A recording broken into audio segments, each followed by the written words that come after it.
السلام علیکم ورحمۃ اللہ وبرکاتہ۔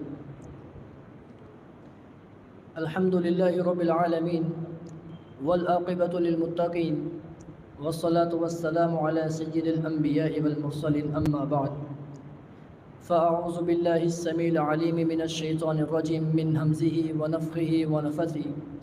قال رب اشرح لي صدری ویسر لي امری واحلل عقدۃ من لسانی یفقهوا قولی۔ وَيَعْبُدُونَ مِن دُونِ اللَّهِ مَا لَا يَضُرُّهُمْ وَلَا يَنفَعُهُمْ وَيَقُولُونَ هَؤُلَاءِ شُفَعَاؤُنَا عِندَ اللَّهِ۔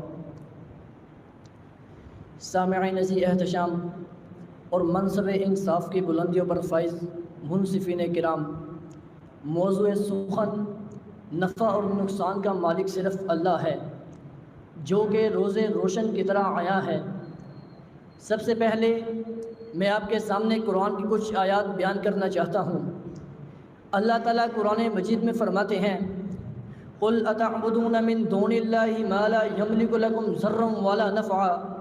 وقال الله تعالى جل وعلا في مقام أخرى، قُلْ لَا أَمْلِكُ لِنَفْسِي نَفْعًا وَلَا ضَرًّا إِلَّا مَا شَاءَ اللَّهُ۔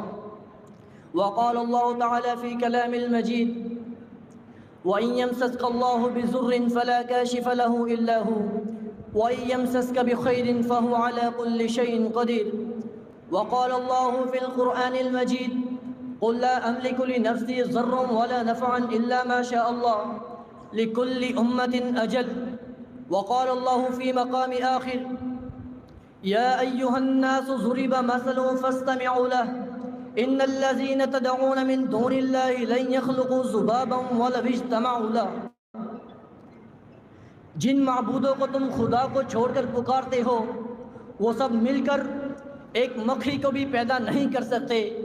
یعنی اللہ کے سوا تم جن بتوں کو پوجتے ہو، یا جن اشخاص کی بندگی کرتے ہو، یا رسومات کو اپناتے ہو، جن سے تم مدد طلب کرتے ہو، جن سے تم نصرت طلب کرتے ہو، جن سے تم عزت طلب کرتے ہو، وہ سب کے سب مل کر آ جائیں تو ایک مکھی کی بھی تخلیق نہیں کر سکتے۔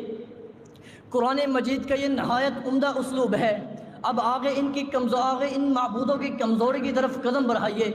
وَإِن يَسْلُبْهُمُ الذُّبَابُ شَيْئًا، اگر مکھی ان سے کوئی چیز لے کر چلی جائے، لا يَسْتَنْقِذُوهُ مِنْ، ان کی طاقت کا عالم یہ ہے کہ وہ اسے واپس بھی نہیں لا سکتے، چاہے وہ کوئی بت ہو یا کوئی اشخاص ہو یا کوئی امام ہو یا کوئی اولیاء ہو یا کوئی عالم ہو، بلکہ بڑے بڑے فرعونوں میں یہ طاقت نہیں ہے کہ وہ مکھی سے وہ اپنی چیز واپس لے آئیں۔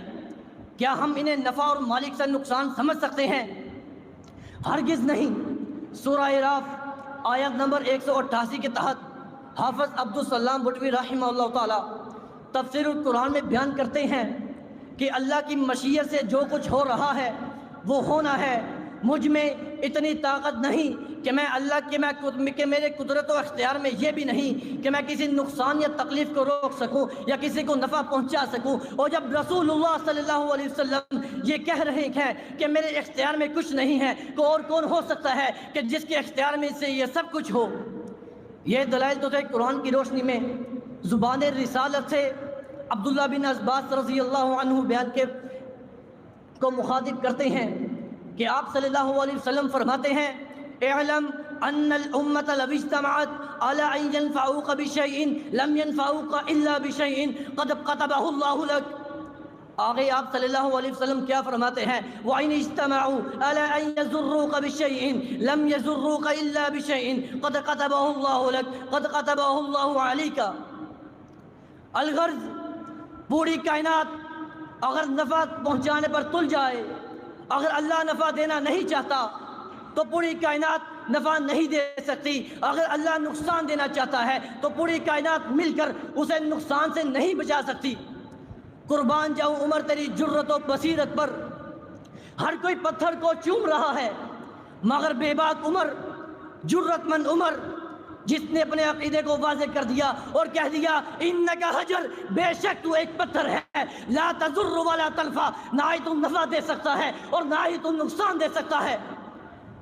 پتھر چاہے جنت کا ہی کیوں نہ ہو، نفع اور نقصان نہیں دے سکتا۔ نفع بھی میرے رب کے ہاتھ میں ہے، نقصان بھی میرے مالک کے ہاتھ میں ہے۔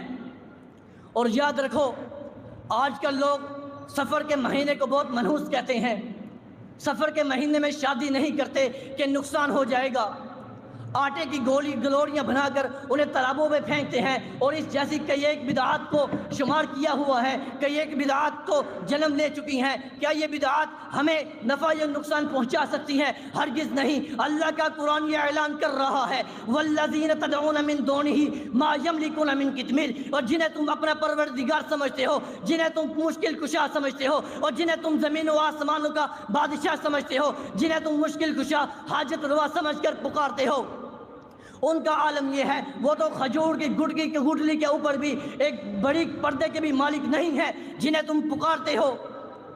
قرآن نے اس بات کو خصوصی زور دیا ہے کہ نفع اور ضرر کا مالک صرف میرا اللہ ہے، اور اگر ہمارا عقیدہ اس بات پر پختہ ہو جائے، ہم کسی بھی جگہ پر ہم گمراہ نہیں ہو سکتے۔ اللہ مجھے اور آپ کو اس پر عمل کرنے کی توفیق عطا فرمائے۔ وآخر دعوانا ان الحمد للہ رب العالمین۔